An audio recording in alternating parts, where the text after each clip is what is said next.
Moi, j'ai né là et j'ai grandi là. Et j'ai quitté le village quand j'ai 14 ans, parce qu'on n'a pas l'école.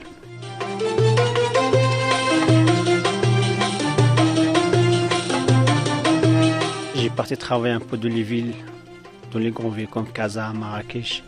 J'ai parti travailler chez une famille, j'ai fait le ménage à la maison. 6 mois, mais après j'ai dit, c'est pas mon truc. Et là, je rentre à Marrakech, j'ai fait restaurant. Et à un moment, j'ai dit, c'est pas possible. Moi, quand j'ai parti d'ici, j'ai parti pour faire un métier et c'est moi le patron. C'est ça mon idée. Et depuis, je fais encore un ouvrier avec les maçons. Et là, je trouve beaucoup de choses que je peux faire. Donc, j'ai fait un peu de tout, maçon, j'ai travaillé avec plombier, j'ai travaillé avec le menuisier, j'ai fait un peu de tout parce qu'il y a un grand chantier. Et là, je reviens à Marrakech. Il y a une peintre d'immeubles. J'aimerais bien cette métier-là de faire la peinture d'immeubles. Là, je trouve qu'est-ce que je cherche. Et là, j'ai travaillé beaucoup dans ce métier-là, j'ai des clients. Donc 10 ans, là, que je fais tous les métiers-là. Je reviens au village. Normalement, je reviens de temps en temps, mais je reviens pour marier. Donc avec ma femme qui était juste la voisine. Quand je suis marié, j'ai ramené ma femme à Marrakech. Elle est restée avec moi 2 ans. Elle m'a dit, Rachid, moi, je veux revenir au village. Je ne veux pas rester là.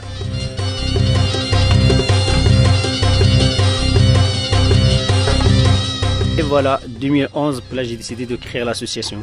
Parce que le village, il faut faire quelque chose, je ne sais pas comment on dit ça en français, arrêter les gens qui ne quittent pas le village.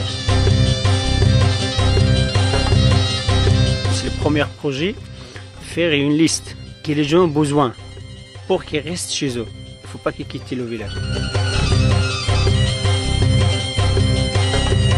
Il y a l'eau, il y a l'école, il y a la piste. S'il y a 3 choses là, les gens vont rester.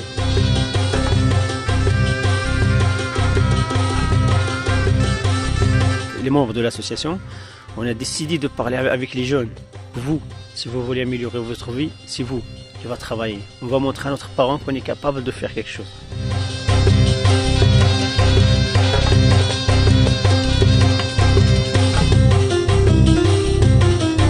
Voilà, on a commencé par l'eau potable. Mais une fois qu'on a fait l'eau potable, on a le problème. L'eau, il va où? Donc le village, il était installé sur le rocher. Tu ne vas pas creuser un puits. Donc là, on a dit il faut l'assainissement. Donc là, on a fait les bassins, des traitements des eaux usées. C'est le premier projet de cette technique-là qui va faire au Maroc, c'est à Tizi Ouzou.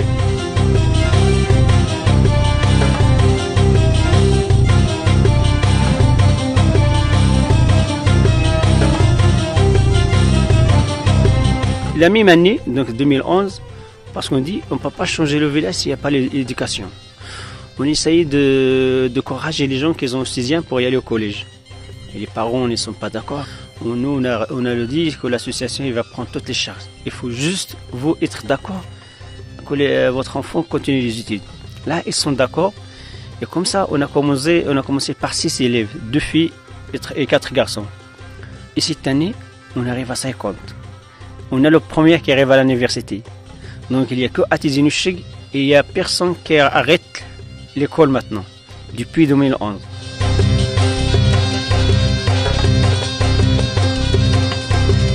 Donc, depuis 2013, on a pensé aussi de faire quelque chose, les breuvoirs pour les animaux, par exemple. Dans chaque entrée de village, on a fait une breuvoir. On a commencé, donc on a décidé de grandir la mosquée, parce que soit la fête de Mouton, la fête de Ramadan, il n'y a pas assez de place pour tout le monde. La mosquée est petite, on a grandi la mosquée. Donc, par exemple, on a un atelier où on fait les tapis. Avec la laine ou avec les tissus ou avec les chutes de cuir. Les tissus et les chutes de cuir, c'est un recyclage. Cette année, on a fait un stage de à peu près 30 femmes et filles qui apprennent comment on fait la couture. Donc on a des machines, on a fait notre atelier où on va mettre les machines là. Donc on a créé une école maternelle et ça marche. On a l'école maternelle, ça marche, l'internat, donc pour l'éducation, maintenant ça va. On a fait une lavoir pour les femmes, le lavoir. Donc là où ils se lavent, il est à côté du chemin, tu sais, comme notre religion, quand tu vois les femmes, ils sont tous mouillés, tu vois la forme, c'est pas pratique chez nous, donc c'est ça on a dit, on fait une locale pour les femmes. La piste là où vous avez monté un 4x4, avant c'est au dos de mur. Ça fait 4 ans là qu'existe la piste. Pour la piste, qu'on a fait à peu près 45 personnes par jour. Tu travailles 2 jours dans chaque mois. Donc c'est pas grand chose de jour. Si tu travailles par exemple à Marrakech, si tu as un travail, tu peux pas le laisser, mais tu n'es pas un ouvrier. Mais avec l'argent là, on a acheté le ciment et le gasoil qu'on a besoin. Tous les projets qu'on a fait au village, donc c'est Twiza. Donc l'association elle cherche les matériels et les villageois ils travaillent. C'est la main d'œuvre toujours gratuitement.